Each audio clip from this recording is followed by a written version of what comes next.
Bismillahirrahmanirrahim.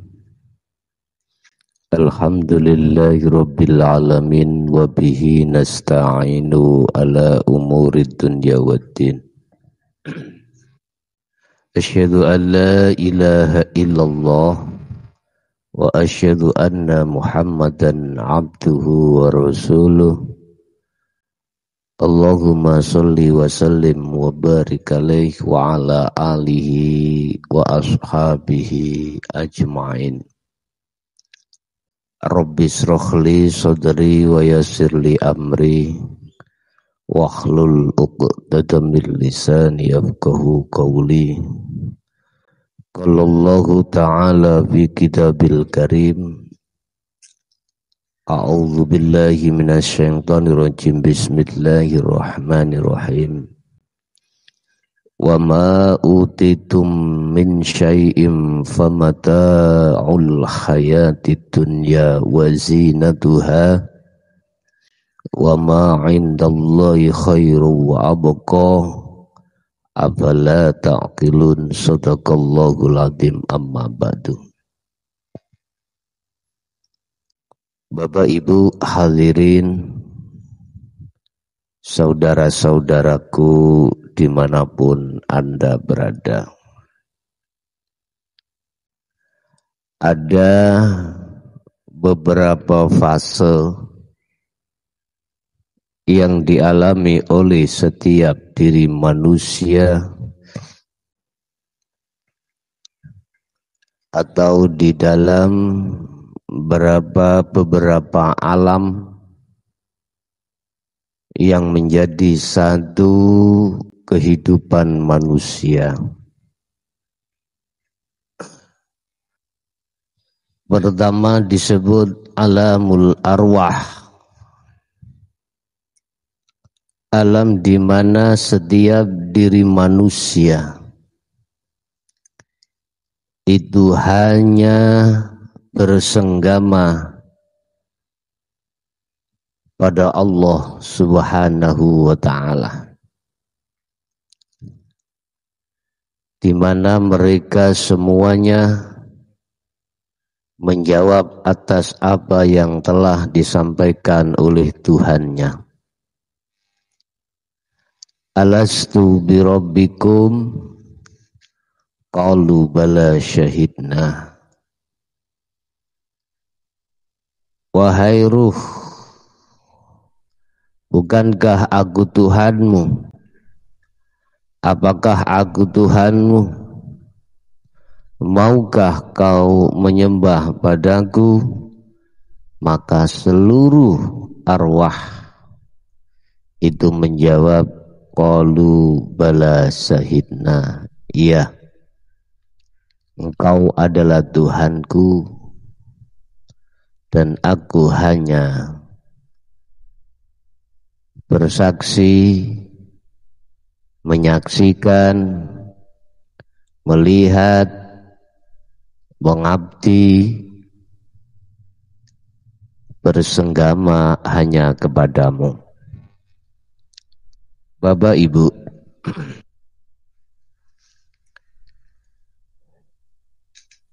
ketika arwah-arwah atau ruh-ruh, arwah itu jamak dari ruh, ya. Jadi kalau saya membaca arwah itu banyak ruh. Ketika arwah itu sudah mengatakan hal tersebut Bapak Ibu, maka ada proses kehidupan selanjutnya. Kita dimasukkan di dalam alam yang disebut alam kandungan atau alam rahim. Di situ ada waktu tersendiri ketika saat dia di alam rahim. Ini yang digambarkan oleh Allah sebagai alam surga secara hakikat, berarti Nabiullah Adam alaihissalam ketika saat itu ada di surga. Mengapa saya katakan secara hakikat itu ada di alam surga? Karena mereka semuanya la kasbin, dia tidak melakukan satu perbuatan, tetapi apa yang dia butuhkan selalu dijamin Allah. Secara syariat bentuk nutrisi vitamin dari ibu yang mengandungnya. Bapak Ibu, selanjutnya kita dimasukkan satu alam yang disebut alam dunia. Inilah alam sebagai ujian kita atas semua apa yang telah kita janjikan kepada Allah ketika ada di alam arwah yang di depan tadi. Intinya kita semua tidak akan pernah suhud, tidak akan pernah bersaksi, tidak akan pernah menyembah, tidak akan pernah taat illallah, kecuali hanya kepada Allah. Iyyaka na'budun wa iyyaka nasta'in. Dalam pertanyaan apakah hati seperti itu? Apakah arwah itu juga seperti itu ketika saat di dunia ini? Itu Anda sendiri yang menjawab.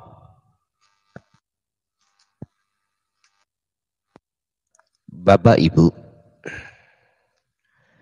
ketika kita semua masuk dalam akil balik, di situ kita dihadapkan berbagai macam persoalan, berbagai macam ujian, berbagai macam romantika diamu, berbagai macam romantika jenis-jenis beragam-ragam takdir. Disitulah hari pengetesan, hari ujian yang kita hadapi. Ternyata apa yang terjadi pada hati kita, pada arwah diri kita, kita telah berkhianat dari apa yang telah kita sebutkan. Saya tidak bicara jasad, tetapi saya bicara adalah hati atau arwah. Bapak Ibu, ternyata kita telah memakan buah khuldi secara hakikat. Kita telah mengikuti langkah-langkah nafsu. Kalau bahasa Nabi Adam telah mengingkari atas semua apa yang diembankan Allah terhadapnya dengan bentuk tidak boleh mendekat, apalagi memakan buah khuldi. Wala taqrabu hadhihi syajarah. Ternyata apa yang terjadi? Kita telah memakannya.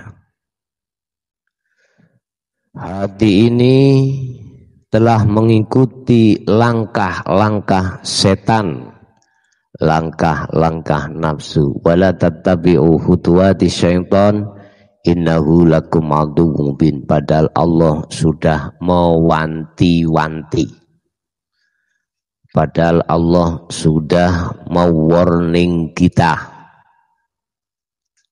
untuk tidak mendekat apalagi memakan.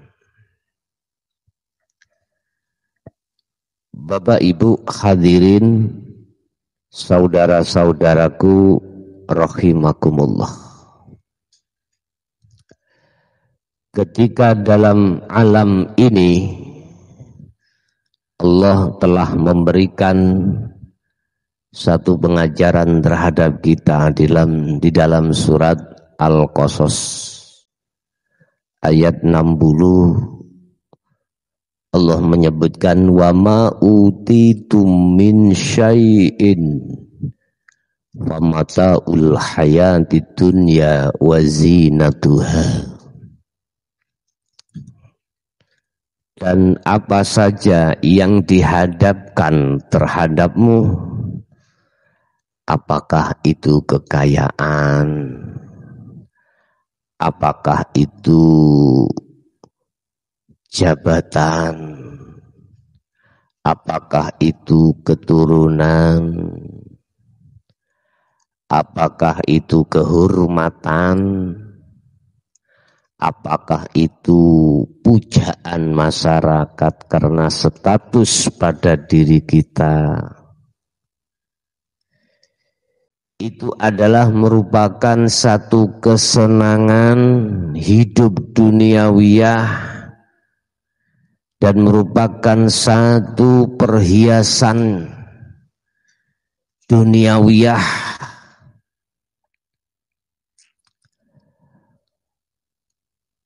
Wa ma indallah khairu wa abqa. Sedangkan apa yang di sisi Allah adalah lebih baik dan lebih kekal. Afala ta'qilun, apakah kau tidak berpikir? Artinya di dunia ini tatkala hati ini selalu mengikuti langkah-langkah nafsu, sepanjang itu kita enggak akan nyadar, kita tidak akan menyadari bahwasanya ada kehidupan. Wa ma indallah khairu wa abqa. Ada satu kehidupan yang amat kekal, yaitu kehidupan di sisi Allah. Tatkala ketika saat di dunia hati belum bisa masuk terhadap khairu wa abqa, kehidupan yang sebenarnya, maka kita setelah meninggalkan dunia ini jangan harap akan bisa pada kehidupan tersebut.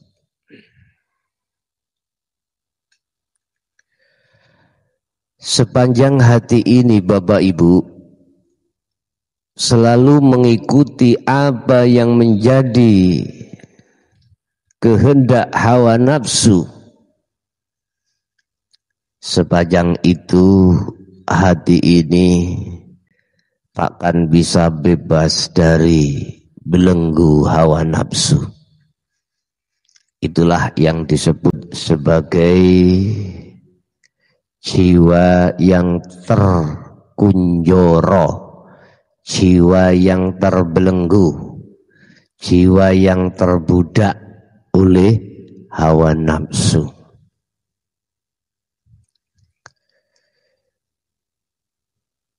Bapak Ibu rahimakumullah. tatkala hati sudah terbelenggu dengan kenikmatan duniawiyah, siapapun diri kita, apapun status kita, jangan harap di situ akan mengerti dan menerima apa ajaran yang menghantarkan terhadap satu kehidupan yang sebenarnya.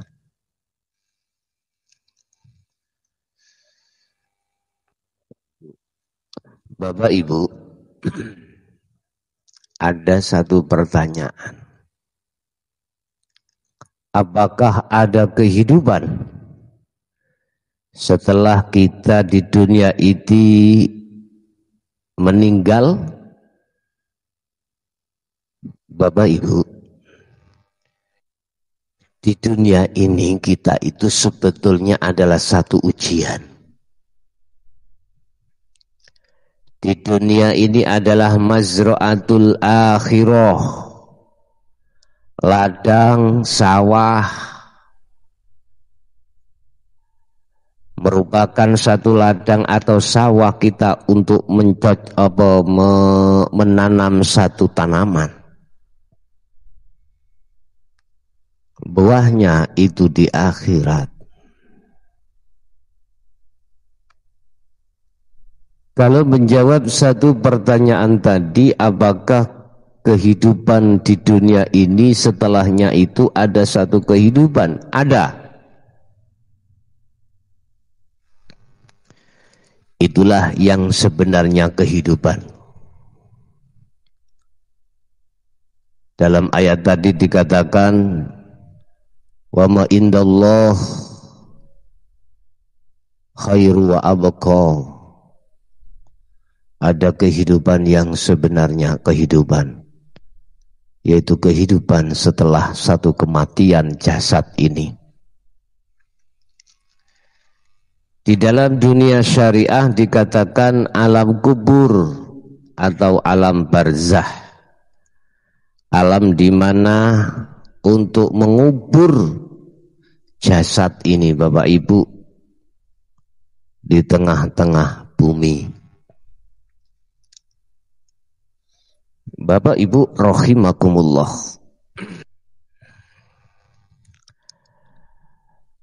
ketika manusia awal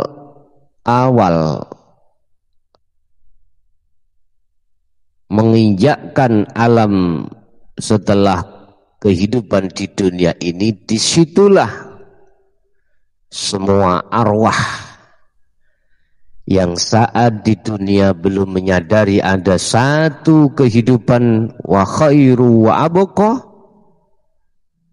dia akan terbelalak,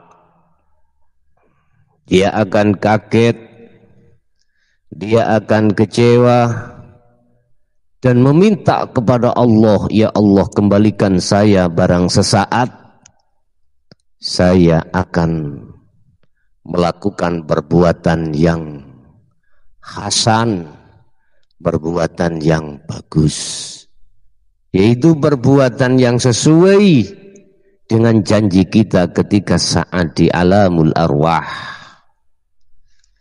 hanya mengabdi, hanya menyembah, syahidna, hanya berpacaran dengan Allah Subhanahu wa ta'ala. Tetapi begitu waktu yang sangat panjang dan sudah Allah memberikan kesempatan berkali-kali di dunia alam ini, kita tidak mengindahkan apa seruan Allah dan Rasul-Nya. Kita tidak mengindahkan apa peringatan Allah dan Rasul-Nya. Kalau sudah seperti ini Bapak Ibu, itu namanya nasi sudah jadi bubur.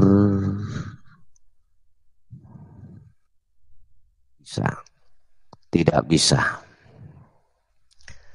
Tetapi berbahagialah Anda ketika di alam dunia ini Anda sudah mendapatkan status dari Allah sebagai Khalilullah, sebagai aulia illah, sebagai kekasih Allah.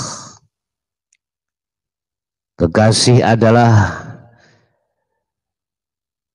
hanya mencintai terhadap kekasihnya, tidak akan pernah selingkuh terhadapnya. Artinya hati yang hanya berkasih mesra terhadap Allah Subhanahu wa ta'ala, tidak berkasih mesra terhadap hawa nafsunya lewat kesenangan dunia.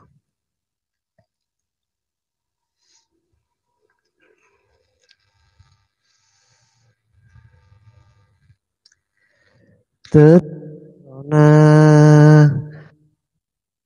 terpesona,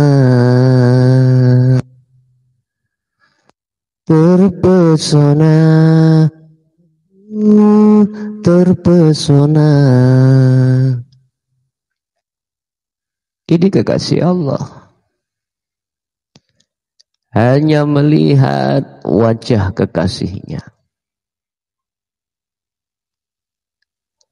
Bapak Ibu rahimakumullah.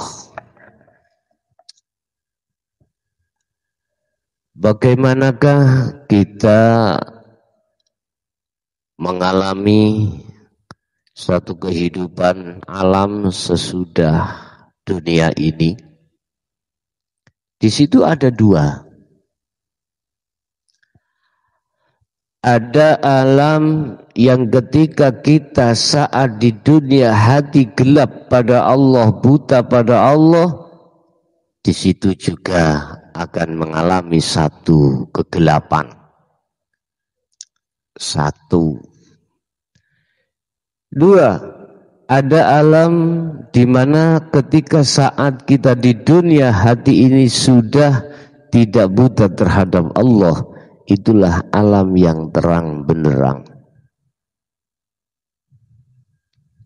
Bapak Ibu, ketika datang satu alam akhirah setelah yaumil qiyamah, ba'da yaumil qiyamah, setelah seluruh dunia ini dicampakkan dan di bumi hanguskan dan difanakan oleh Allah Subhanahu wa ta'ala dalam surah Ar-Rahman ayat 26, kullu man 'alaiha fan, semua yang ada di bumi itu akan binasa. Bapak Ibu, kita dihadapkan suatu alam yang disebut yaumul akhirah, yaumu yub'ats ila yaumil akhirah. Disitulah kita akan mempertanggungjawabkan atas semua apa perbuatan-perbuatan manusia ketika saat di dunia, kecuali mereka ketika saat di dunia sudah sampai pada tingkatan musyahadah pada Allah yang sering kita sebut secara syariat bi ghairi hisab. Mereka yang tidak mengalami satu perhitungan atau hitungan. Allah di situ sudah kosong, sudah nol keakuannya. Bagaimana mungkin satu dompet yang tidak ada uangnya kita hitung-hitung, ya enggak ada ceritanya. Gara-gara dihitung dalam si dompet, karena dompet itu banyak uangnya. Bagaimana mungkin akan terjadi satu perhitungan pada diri seorang hamba tatkala hamba itu sudah ditajalli mutlak? Itu semuanya adalah kekasih-kekasih Allah. Seruan hal seperti ini Bapak Ibu, peringatan-peringatan hal ini Bapak Ibu, itu sudah disampaikan oleh Allah dan utusannya sejak kita masih berada di dunia. Cuman oleh karena hati kita terbelenggu, terikat oleh nafsu lewat kesenangan dunia, inilah akhirnya kita menganggap bahwasanya kesenangan dunia itu adalah segala-galanya, maka semuanya kita tolak. Subhanallah.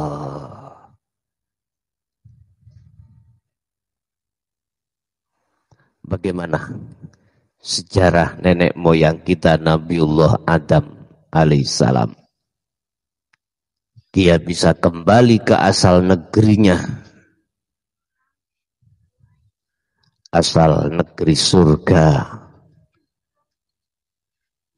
bisa kembali ke surga lagi setelah di dunia. Fatalaqo Adamu mir Rabbi kalimatin fataba alaih.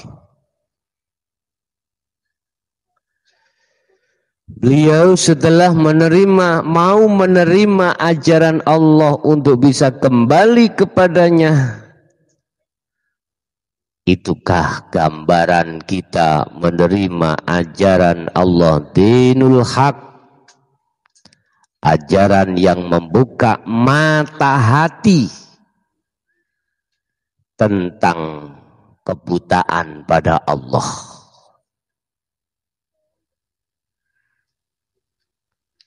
Itulah ajaran yang membimbing hatimu untuk tidak mencintai selain Allah. Itulah ajaran yang membimbing hatimu untuk keluar dari belenggu-belenggu hawa nafsu. Itulah ajaran yang membimbing hati untuk menuju minadz zulumati ilan nur. Itulah ajaran hati untuk membebaskan diri dari perbudakan hawa nafsu.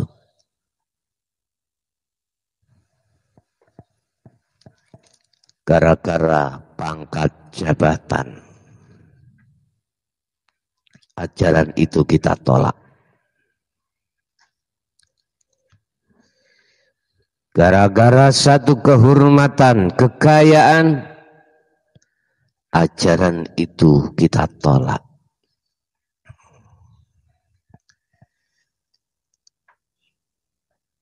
Oleh karenanya, wahai saudaraku, sadarlah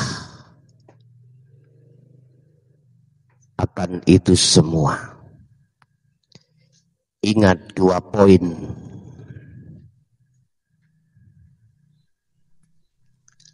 Satu, kullu nafsin dha'iqatul maut. Kita akan mengalami satu kepastian, yaitu kematian. 2, segala apa yang kita upayakan, segala apa yang kita usahakan, segala apa yang ada pada diri kita pada waktu kita di dunia, hancur musnah la yanfa' wala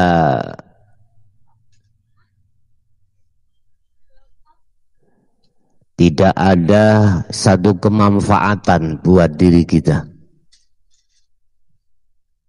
Sebab ketika saat di dunia kita habiskan waktu untuk menghambur-hamburkan hati ini terhadap kesenangan dunia.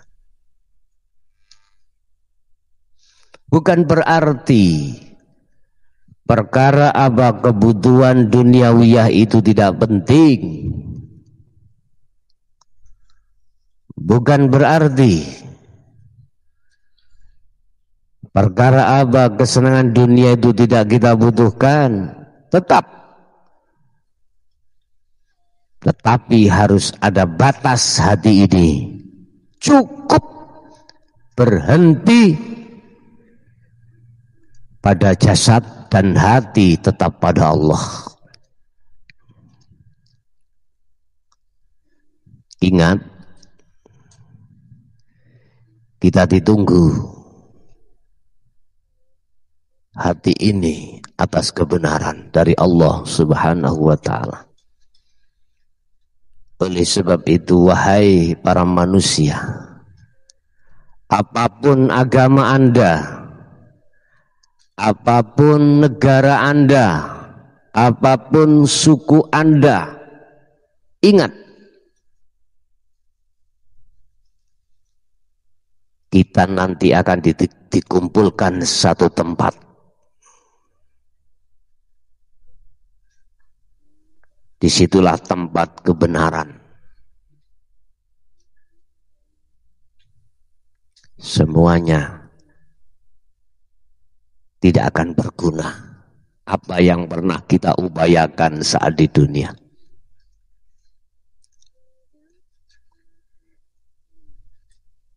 Oleh sebab itu, apa manfaatnya kita bermusuhan? Sehingga kita saling menghina, saling mencaci, saling membunuh bahkan. Apalah manfaatnya?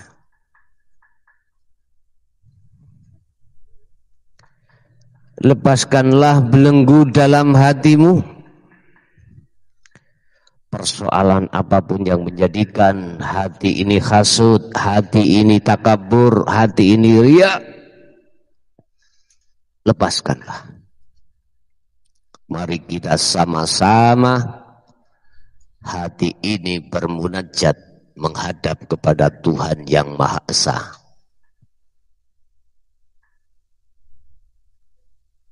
Apalah gunanya kita berbuat jelek terhadap sesama manusia? Apalah untungnya kita mencelakai sesama manusia?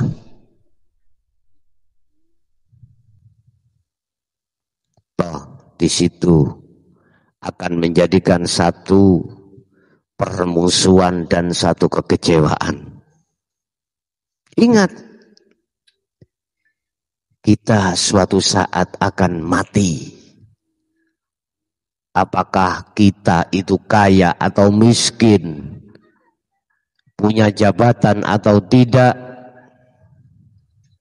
tiap saat, tiap waktu kematian selalu menunggunya. Sadarlah, sadarlah. Hempaskan semua apa skenario-skenario besar yang akan merugikan orang lain, yang akan merugikan kelompok lain. Hempaskan, kubur dengan jauh-jauh, kubur sedalam-dalamnya. Mari kita membangun sesama di negeri kita yang tercinta masing-masing. Sadarlah, wahai saudaraku, apalah untungnya kita jikalau mencelakai satu dengan yang lain.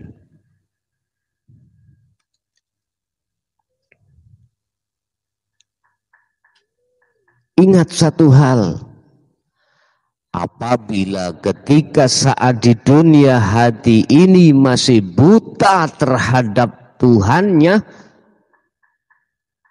maka setelah kematian kita pun akan buta. Dan itulah orang yang paling merugi di atas orang yang rugi.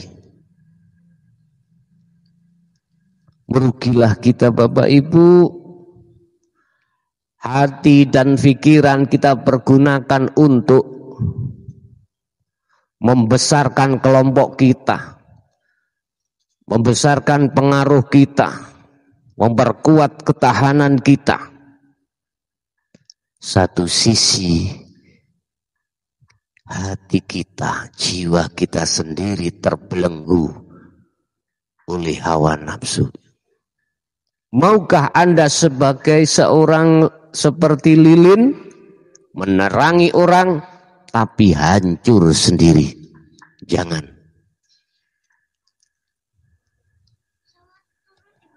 Memang kita ada golongan orang yang bekerja melakukan sesuatu upaya dengan berbagai skenario yang amat cantik, yang tujuannya adalah untuk mencelakakan kelompok satu dan memenangkan kelompok yang lain. Sementara hati kita sendiri belum bisa terhadap Tuhan yang Maha Esa. Rugi banget, sungguh. Makanya Allah mengatakan dalam satu ayat, ku anfusakum, diri kita. Kita jangan menoleh terhadap siapapun, diri kita amankan. Hati ini amankan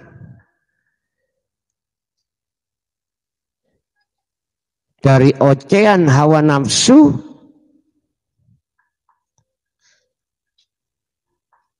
dari propaganda hawa nafsu. Setelah itu wa ahlikum, dan anak istrimu, keluargamu. Ini konteksnya bukan persoalan dohir. Konteksnya adalah persoalan hati terhadap Tuhan. Masih gelapkah hati terhadap Tuhan? Itu yang nomor satu yang harus kita pikirkan. Jangan buru-buru kita mencanangkan satu sistem atau skenario untuk menjatuhkan kelompok lain. Jangan, itu tidak ada manfaatnya. Saya harap seluruh golongan dari apapun latar belakang Anda, hilangkan angan-angan dan pikiran yang seperti ini. Mari hati kita sama-sama. Ada satu persoalan besar. Apa?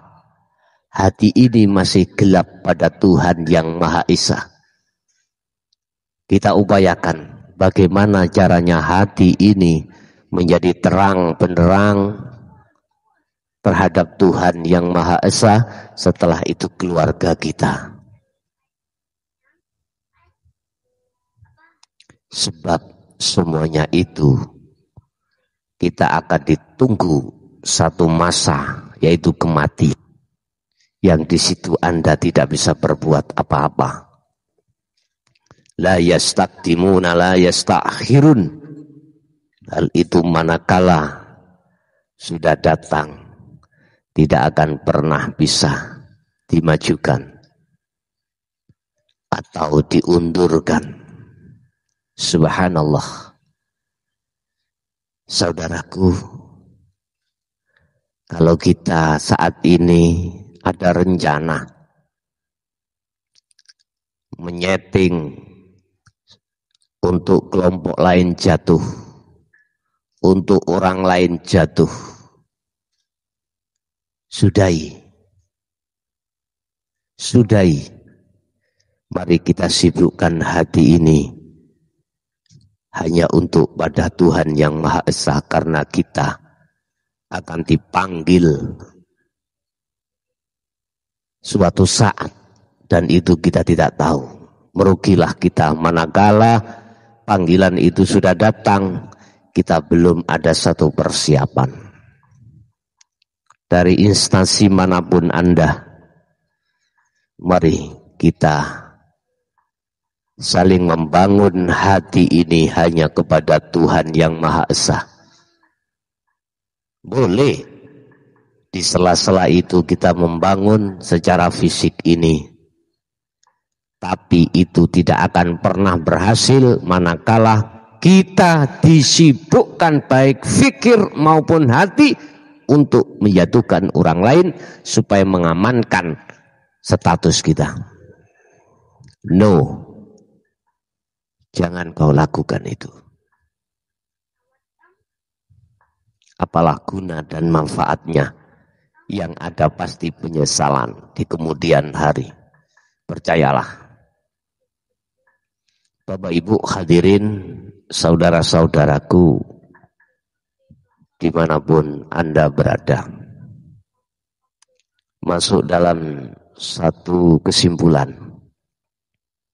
Pertama, kita di dunia itu hanya sesaat. Apalah gunanya kita menjatuhkan, membumi, hanguskan, membunuh kelompok lain demi kita mempertahankan kekokohan fisik, sementara hati ini masih gelap terhadap Tuhan yang Maha Esa. Yang kedua,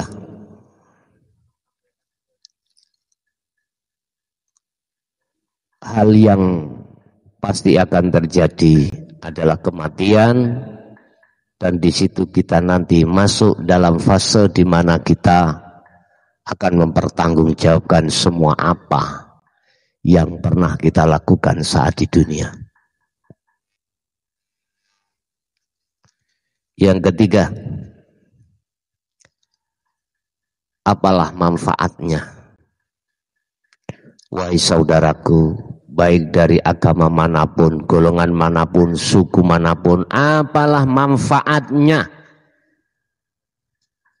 kita sekarang bermusuh-musuhan hanya gara-gara urusan dunia? Sementara kita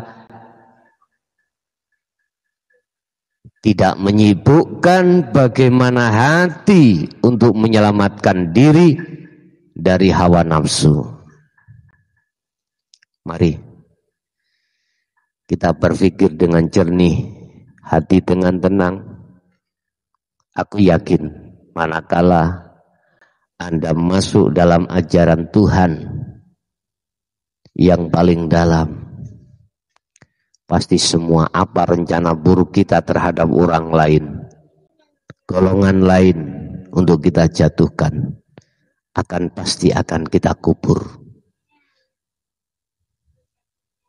Itulah Bapak Ibu yang bisa kami sampaikan, mudah-mudahan bermanfaat, dan kami akhiri, hadanallah wa iyyakum wal afa minkum. Wassalamualaikum warahmatullahi wabarakatuh.